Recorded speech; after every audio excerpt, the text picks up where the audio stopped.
Nessa noite eu queria conversar com vocês sobre um assunto muito monótono, né? A monotonia na interação entre fé e ciência. Ou podia chamar de a ladainha da interação entre fé e ciência. Né? Ou aí, usando o ditado popular, né? Um samba de uma nota só.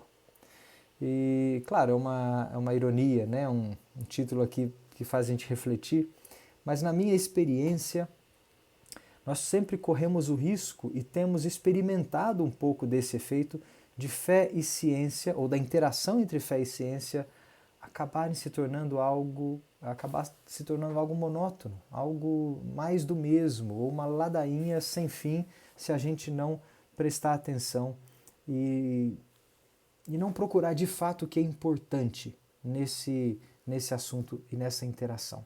Então é uma conversa que eu queria ter com vocês, muito mais do campo da minha experiência, né? Do que eu tenho sentido, vivido nessa jornada aí de alguns anos na interface entre fé e ciência.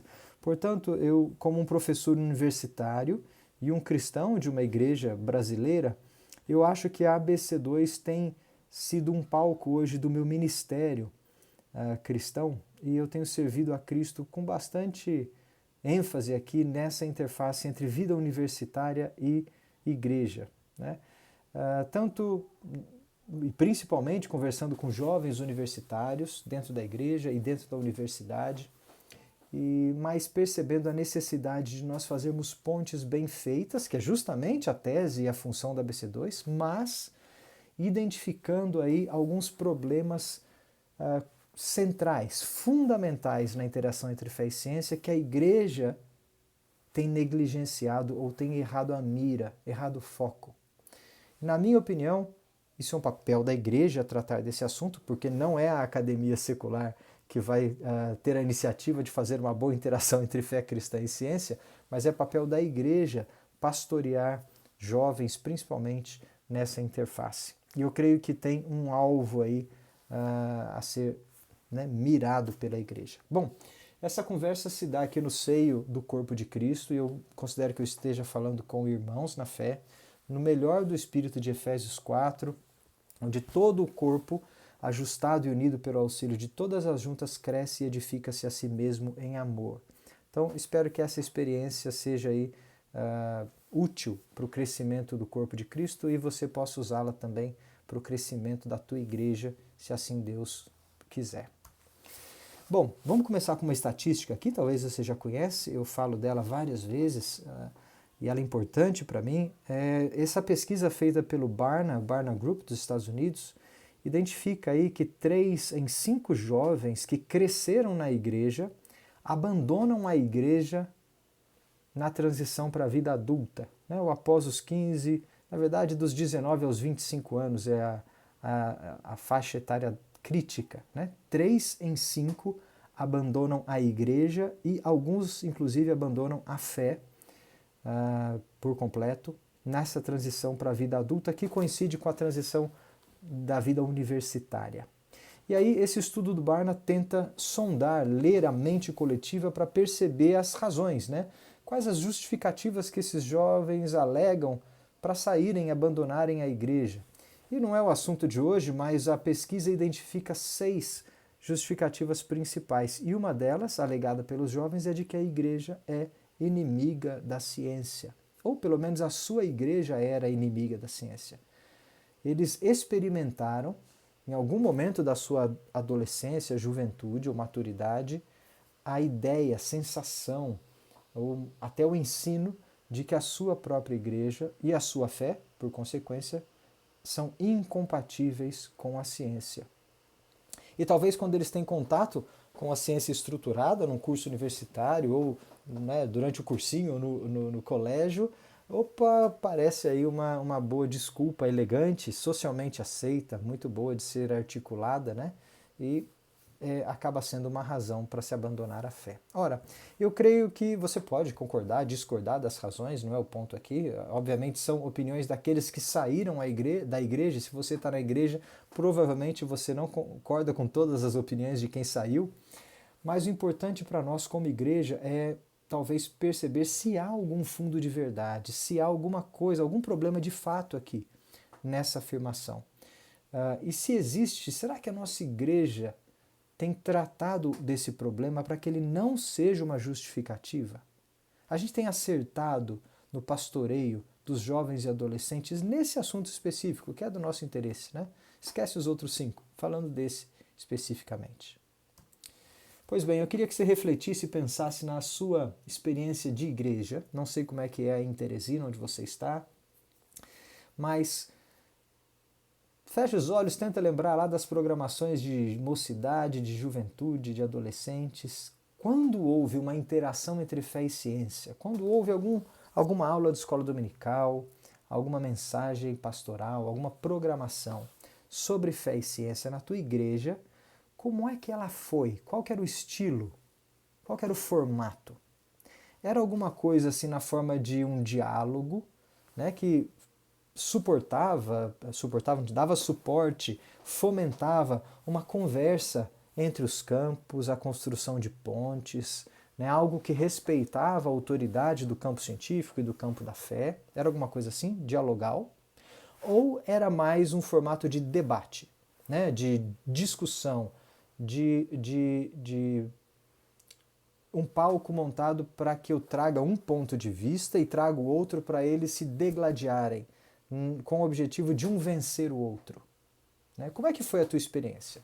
Não é raro, e eu passei por muitas assim também na minha juventude, que é experimentar o assunto sempre sendo abordado na perspectiva de um duelo, de um debate. E aí, quando isso é feito dentro da igreja, normalmente você traz o pastorzão lá, né, gabaritado, renomado, e convida ali o cientista chinfrim lá da universidade, que acabou de primeiro, segundo ano de faculdade, para descer a lenha nele lá, né, Alexandre? Traz lá o físico primeiro anista lá, para malhar o cara em praça pública na igreja, para mostrar o quê? Que a sua visão ganha dele. Primeiro que quando se trata de um debate, né, gente, quem vai assistir um debate nunca vai com o que o Marcelo falou, mente aberta. Você vai para torcer. Você vai para torcer por uma visão. É muito difícil um debate promover reflexão verdadeira, né? Um debate, principalmente montado num palco feito para isso, né, num ambiente feito para debate, ele promove apenas, com a maior das chances aí, muito mais divisão, né, e polarização do que de fato um ambiente de mente aberta. Então eu tenho experimentado e visto, e não sei qual é a sua experiência, mas talvez você tenha passado pelas mesmas experiências no formato da interação entre fé e ciência na tua igreja. Agora pensa lá na universidade, onde você estudou, onde você trabalhou ou trabalha. Como é a interação entre fé e ciência na universidade secular? Se você foi para a universidade confessional, pode ser um pouco diferente. Mas talvez na universidade secular, quando o assunto envolvia fé e ciência, qual era o formato? Era dialogal, né? Respeitava-se novamente a autoridade dos campos, ou era de novo na forma de um debate, de um duelo? Só que agora invertem-se os polos aí, né? Agora lá no ambiente universitário, secular, você traz o professor catedrático, filósofo, que manja tudo de biologia ou de cosmologia, e convida o pastorzinho recém-formado ou seminarista lá do seminário, tal. Para quê? Para ele ser malhado em praça pública lá no ambiente da universidade e talvez montar aí um clima de duelo para que um lado, agora o outro lado, vença a outra opinião. Quando a gente se engaja com esse tipo de interação fé e ciência exclusivamente de debate, a gente está alimentando um problema. A gente está alimentando pelo formato, pelo discurso, pela retórica, uma ideia de que os dois campos precisam estar em duelo, ou em oposição de forças, ou em antagonismo. A gente alimenta essa ideia. E assim vamos fortalecendo a ideia de que fé e ciência estão degladiando, ou em igualdade de forças, ou uma já perdeu da outra e é só questão de vestir a camisa, né? E assim a gente vai cultivando ao longo dos séculos, né? E tem vários casos aí, o livro já citado hoje, né, sobre os mitos da interação entre fé e ciência, vem desconstruindo justamente essas ideias de que fé e ciência estão necessariamente em oposição de forças. Pois bem, é justamente este o ponto que eu queria trazer hoje. Quando a gente compra esse formato, seja no discurso, seja na reunião, seja no palco, seja no linguajar, no título do livro, seja na forma que for, de que os dois lados estão em debate, em guerra, em discussão, em conflito, a igreja está errando o alvo. Na minha opinião, a igreja já fala pouco da interação entre fé e ciência.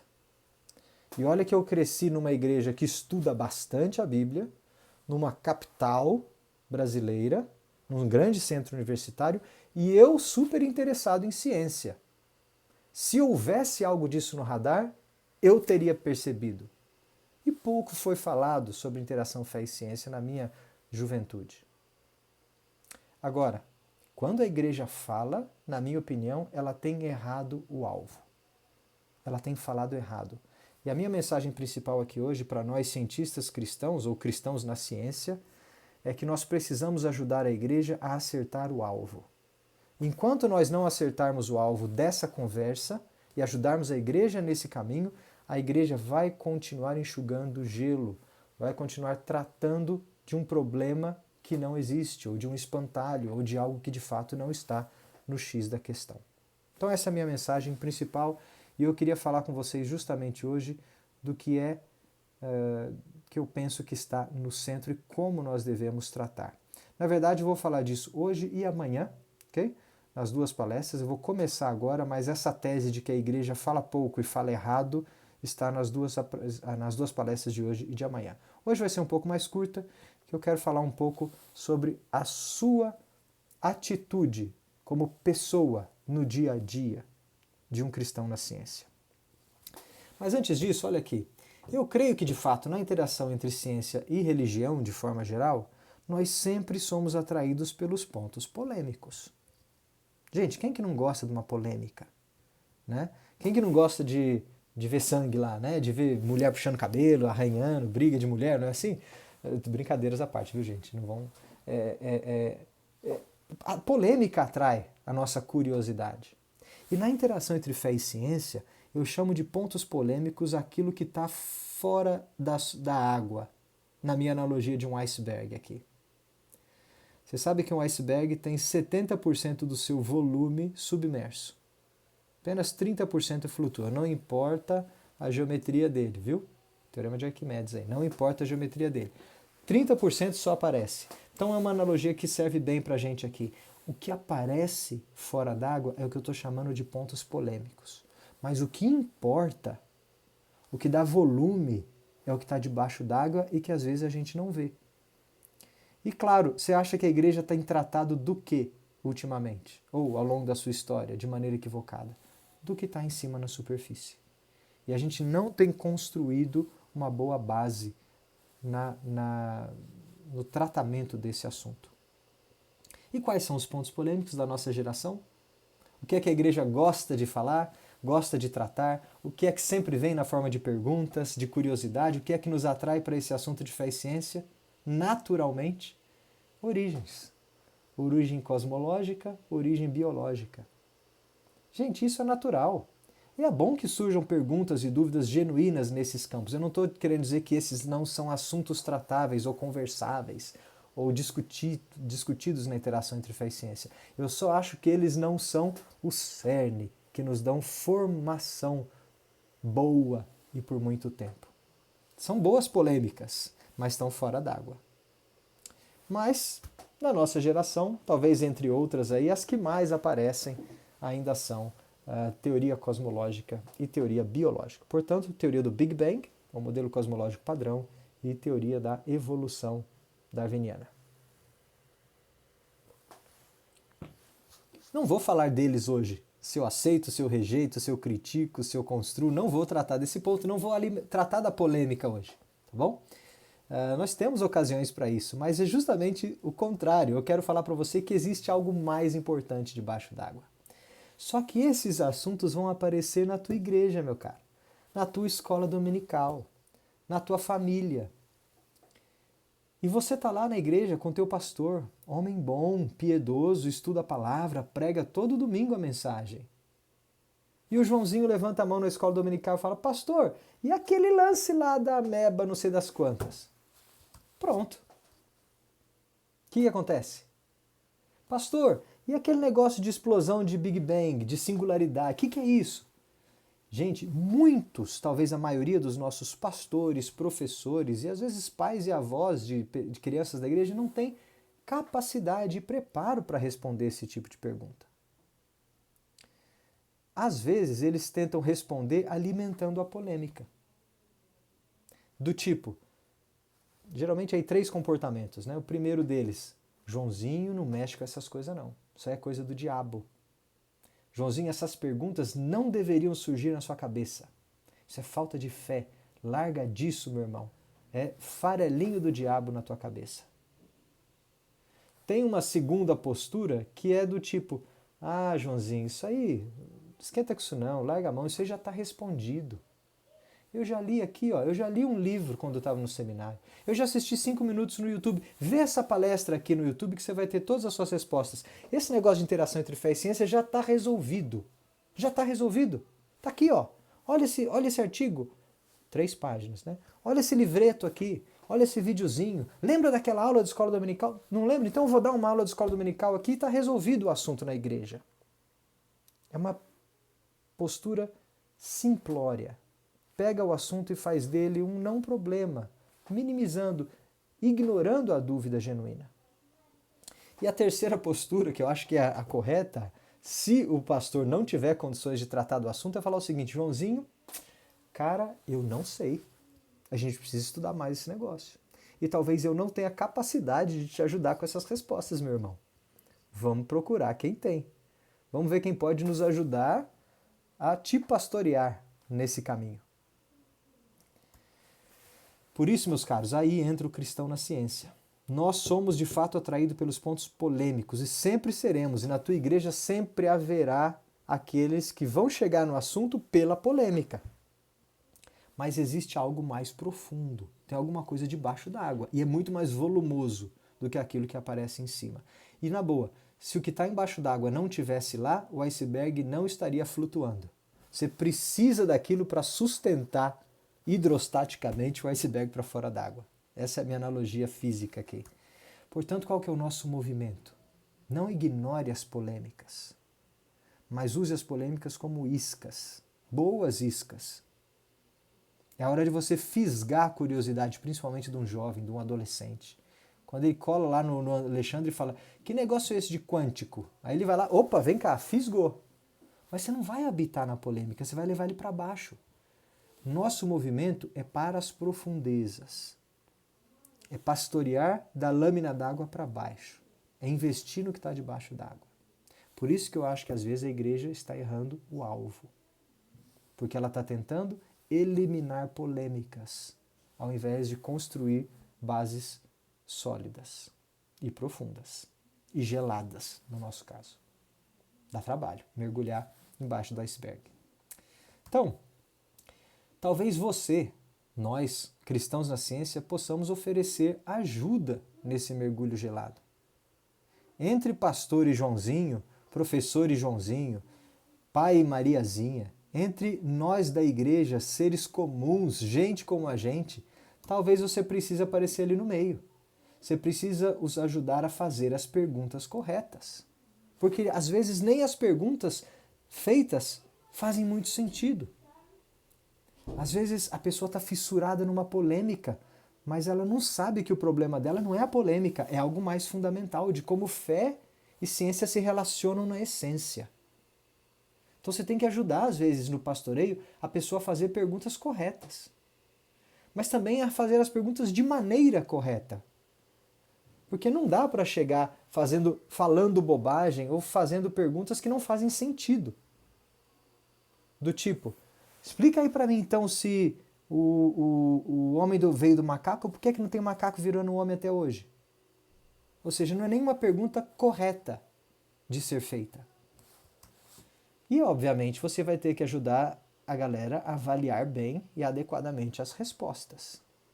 Então, nós temos um papel aqui que é de pastoreio, levando todo mundo para um mergulho gelado nas profundezas, e não um alimentador de polêmicas, mas um tradutor, um bom tradutor que faz ponte entre pessoas que precisam ser duplamente pastoreadas, hein? Olha aí, você tem função de pastoreio tanto do Joãozinho quanto do seu pastor. Quem falou que pastor não precisa de pastor? Quem falou que o professor de escola dominical sabe tudo? Não, precisa ser pastoreado em certos assuntos. E nesses assuntos de fé e ciência que estão na fronteira do nosso conhecimento científico, muito provavelmente você, que é um cientista ou se interessa pelo assunto, vai ter mais conhecimento para ajudar e contribuir do que uma pessoa que não estudou esses assuntos ou que não vive nessa interface. Ok?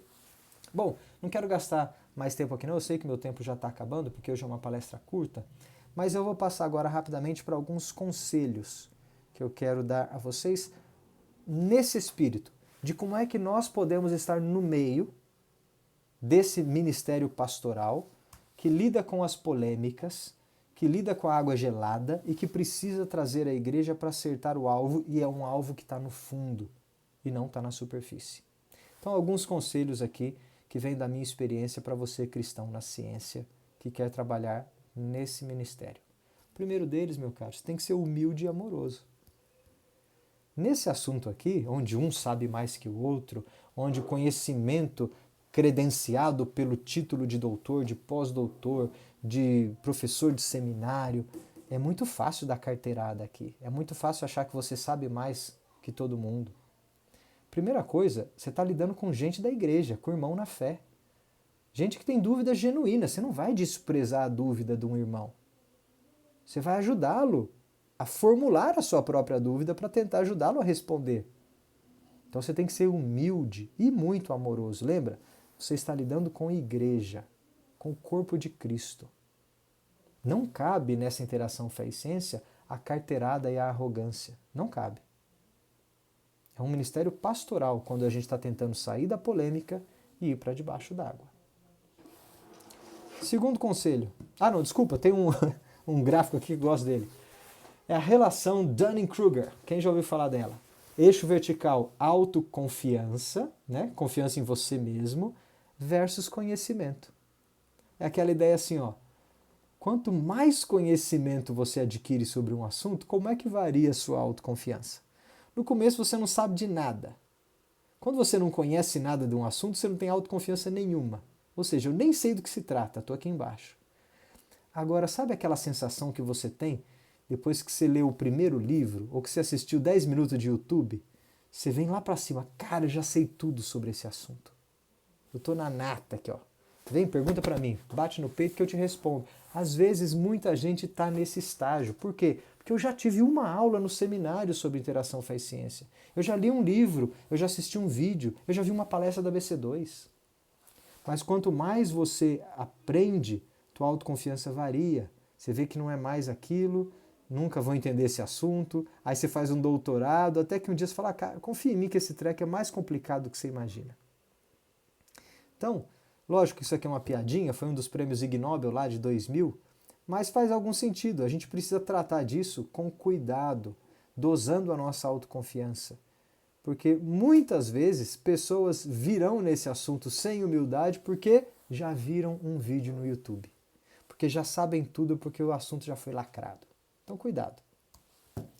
Segundo conselho, estude, estude, estude. Tem muita coisa a ser conhecida aí.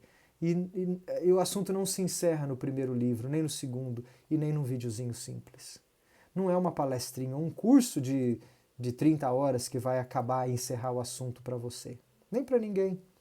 Então tem muito campo, e a gente vem estudando interação entre fé e ciência há séculos. E eu creio que nós estudaremos para sempre. Então vem, entra nesse trem e prepare-se para estudar. Terceiro conselho. Esteja pronto para ampliar os seus horizontes de ideias. Nesse assunto, é bom você conhecer o que outras pessoas pensam e como elas pensam diferente de você. Às vezes você cresceu na mesma igreja a vida inteira, foi pastoreado por um único pastor na sua vida inteira. Às vezes você nunca percebeu, mas você está nadando dentro de um aquário, que esse aquário está no meio de um oceano muito mais amplo. E quando o assunto é fé e ciência, e você começa a ler e a perceber e a estudar mais da interação entre os dois campos, você vai perceber que tem ideias bem diferentes das suas. Não estou falando que elas estejam certas ou erradas, não. Só estou dizendo que é bom você ter noção do que existe lá fora. Porque é bem possível que a sua ideia tenha que dialogar com as outras e você possa mudar a sua visão ou ajudar outras pessoas a mudar as suas outras visões. Então amplie o seu horizonte de ideias. Não fique achando que o seu aquário é igual ao oceano inteiro. Outro conselho, conheça os domínios e os limites do conhecimento. Marcelo falou disso, é aquela ideia de que ciência não dá conta de explicar tudo. Nem a teologia. Sempre haverá coisa para a gente aprender e a gente não vai conseguir buscar informação fora do domínio de cada esfera. Gente, ciência nos dá boa explicação de como o mundo natural funciona. Não adianta fazer para a ciência perguntas espirituais, sobrenaturais. Ela não tem resposta para te dar. Por definição. Não adianta você abrir a Bíblia e perguntar para a Bíblia como é que é a composição polimérica do plástico dessa lapiseira. Não faz sentido. Ela não vai te dar essa resposta. Então entenda os limites do teu próprio conhecimento e como você adquire conhecimento. Além do mais, os limites do conhecimento humano. Nós somos seres limitados, né? Criados. Não adianta achar que um dia nós vamos conhecer todos os mistérios do universo. Mesmo sem pecado, nós continuaremos limitados no nosso conhecimento. Porque nós somos seres menores, inferiores e criados, e Deus é muito maior do que a gente. Os motivos, a sabedoria de Deus, quem somos nós para entender?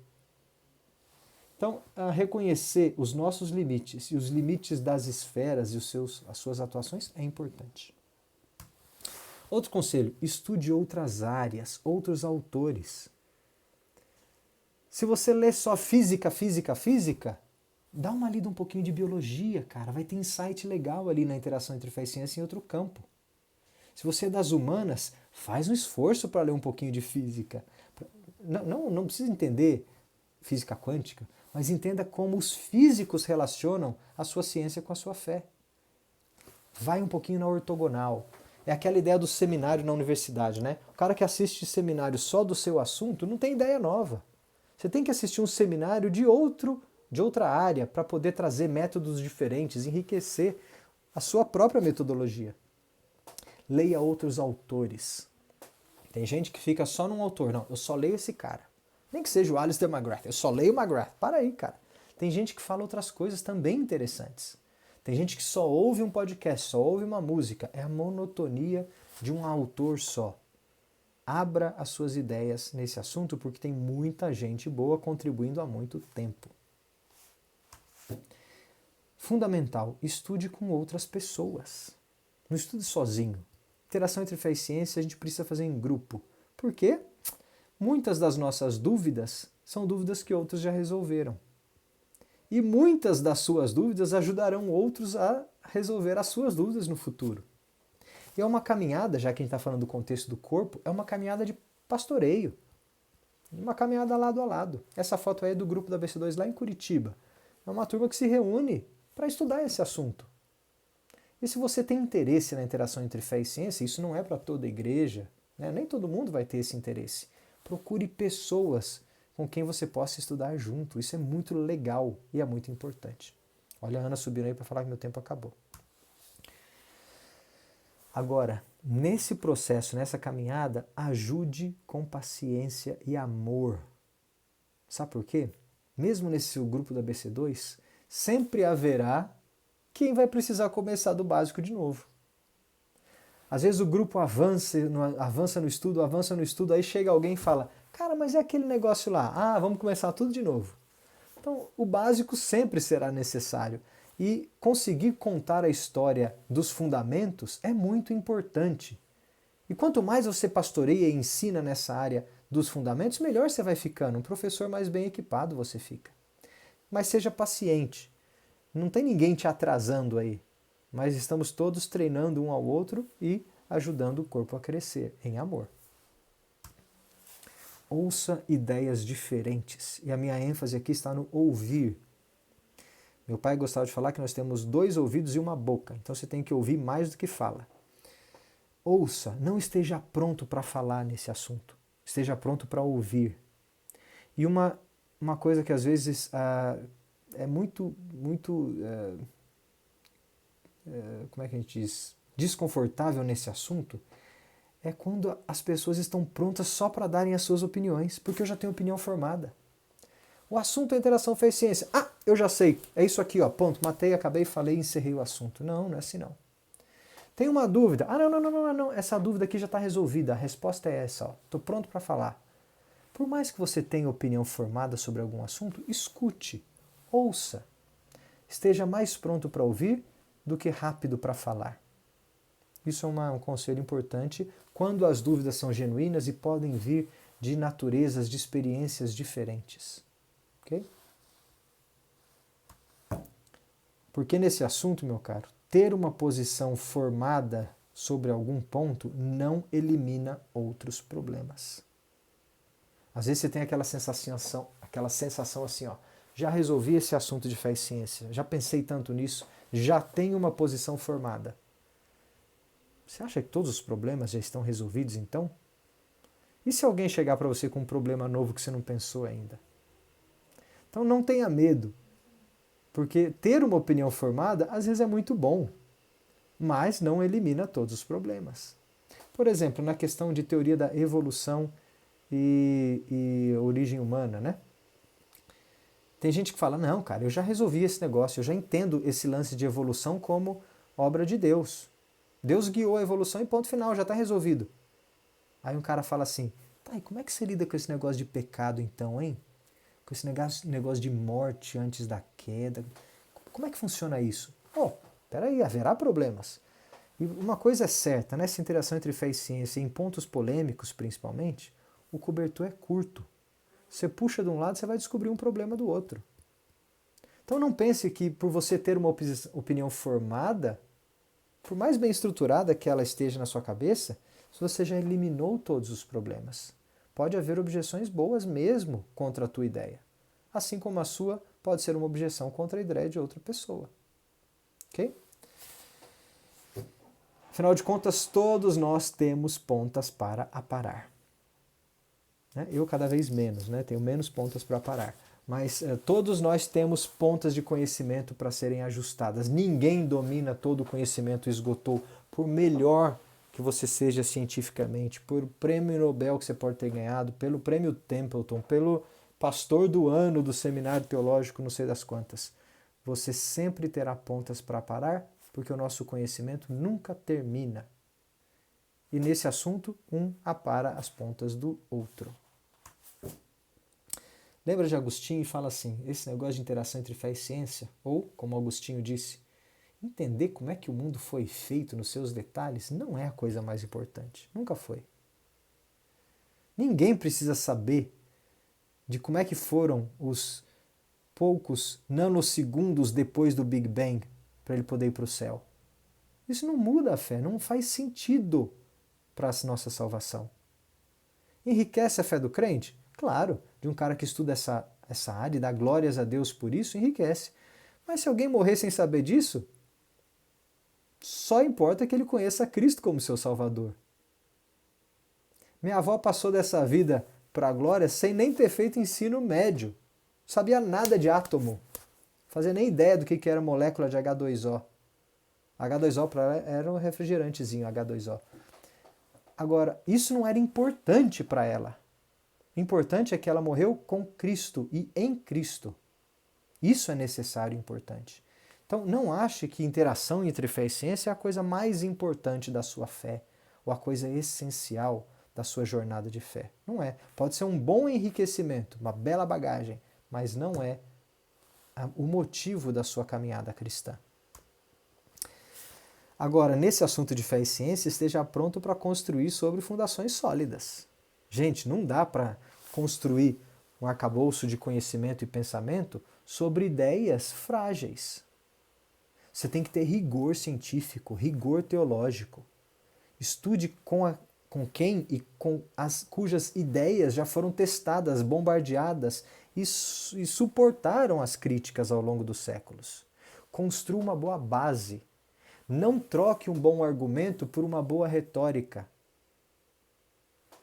ok? Cuidado com as retóricas vazias, elas são construídas sobre argumentos ou bases muito frágeis. O que é boa ciência? Não, o que é boa teologia? Cuidado com essas coisas. Avalie de fato o que é boa ciência e o que é boa teologia. Se você não tiver uma boa base, aquilo que você colocar em cima cai igual um castelinho de cartas. E não adianta você falar para você mesmo que está tudo bem montado e construído, porque lá embaixo a fundação está sendo minada pelas ideias. Não reduza a interação entre fé e ciência a dois assuntos, evolução e Big Bang. Gente, interação fé e ciência não são dois ovos fritos que a gente come todo dia. Fé e ciência, já sei, aquele negócio de Big Bang lá. Não, fé e ciência na minha igreja, já sei, aquele lance do Darwin e da evolução. Não é só isso. É isso também? É. Isso está lá na crista das polêmicas. Mas não reduza a interação entre fé e ciência de forma geral a apenas dois assuntos, e ainda assuntos polêmicos, de ponta de iceberg. É interessante falar de evolução e Big Bang? É muito interessante.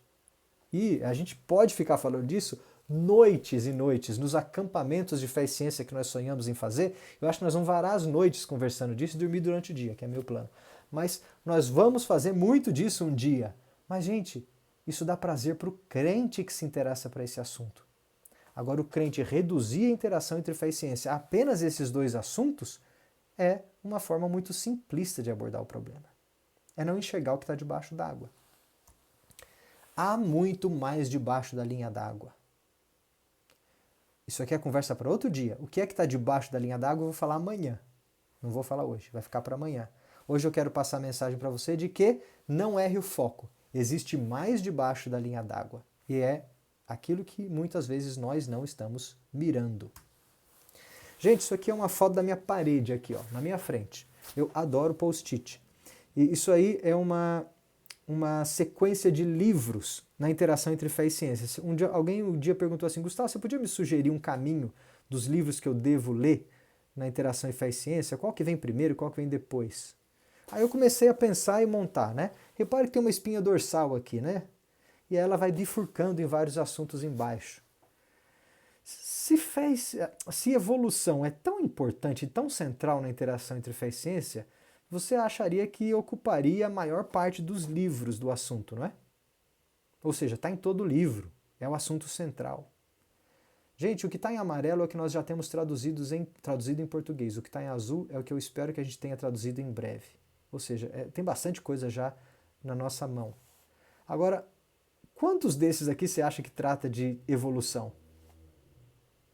É só esse punhadinho aqui de baixo, ó. Tem muita coisa que, na minha opinião, um cristão deveria ler, aprender, que está nos fundamentos antes dele chegar e ficar se degustando apenas desse assunto aqui. Lógico, esses outros aqui de cima tocam en passant no tópico de evolução, mas não se dedicam a ele. Mas esses daqui de baixo, essa galerinha de cá, tratam de evolução, que é importante tratar. Mas esse caminho do meio aqui, ó, na minha opinião, é muito mais necessário. E a igreja deveria, aqui não há muita polêmica, a igreja deveria lutar, trabalhar e focar nessa parte, pastorear nesse conteúdo. Então, meu caro, não se alimente apenas de polêmicas. Alimente-se de outros assuntos. Tem muito para você se alimentar. Ninguém vive só de ovo frito.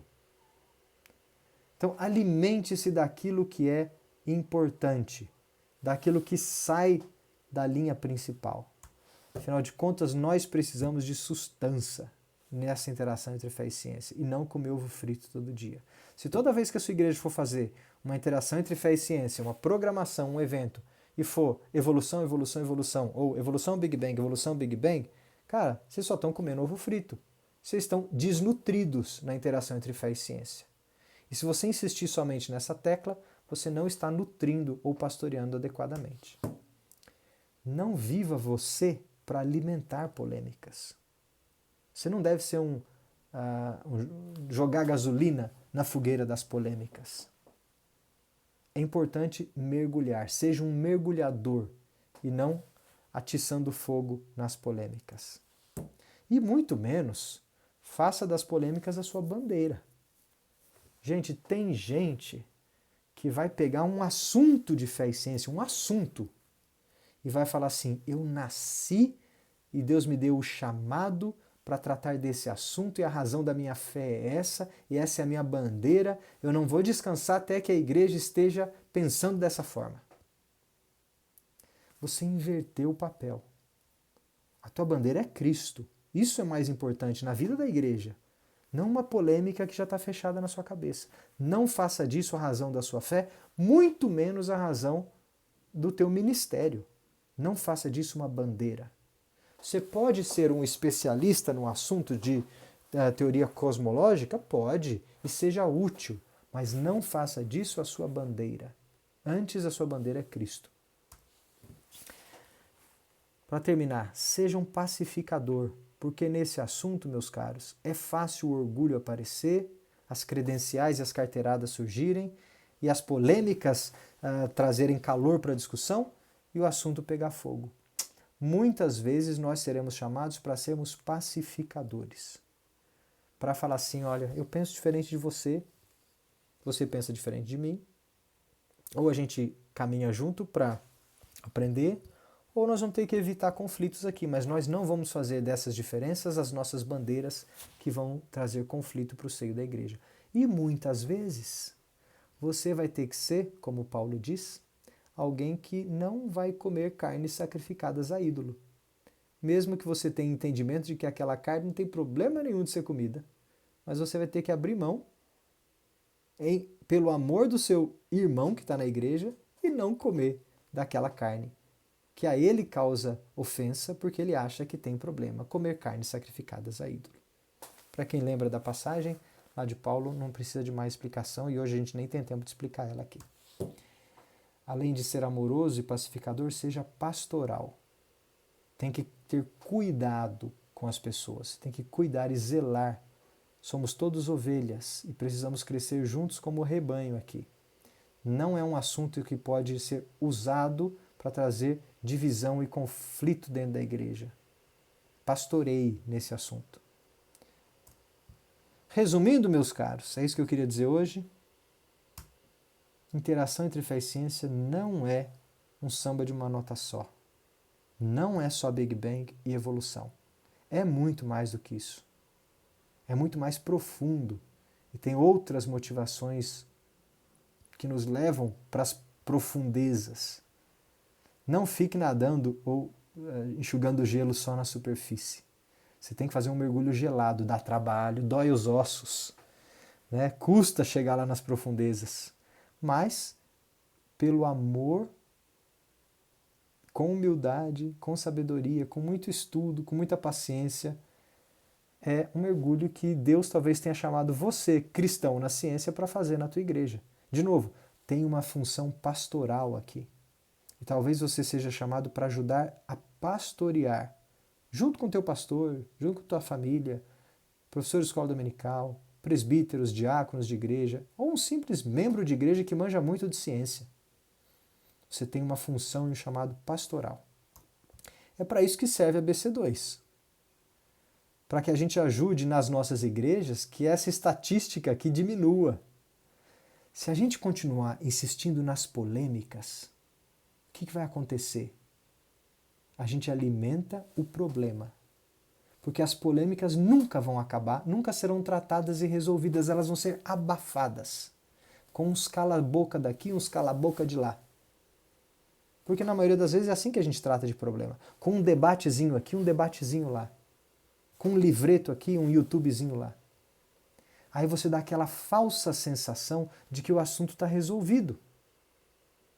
Na cabeça do adolescente, opa, já vi uma palestra, já estou pronto. Quando ele chegar na universidade, a bomba explode. Investimos no lugar errado. Nós temos que investir na base. Na base. Tem muita coisa importante, eu vou falar delas amanhã. Tem muita coisa importante na base para a gente tratar. Se a gente tratar da base dos fundamentos, eu creio que aí essa estatística pode diminuir. Justamente porque alguns poderão dizer que a sua igreja não é inimiga da ciência. Ela acomoda dúvidas genuínas, discussões boas, polêmicas? Acomoda, é possível. Mas ela não é uma inimiga da ciência. É aí que a gente precisa trabalhar. Então, nós precisamos levar as pessoas pelas iscas das polêmicas para os X da questão, para debaixo d'água. É isso que a BC2 quer fazer, é para isso que ela existe, e talvez seja para isso que você foi chamado como um cristão que tem interesse na ciência, como eu gosto de dizer, um nerd crente.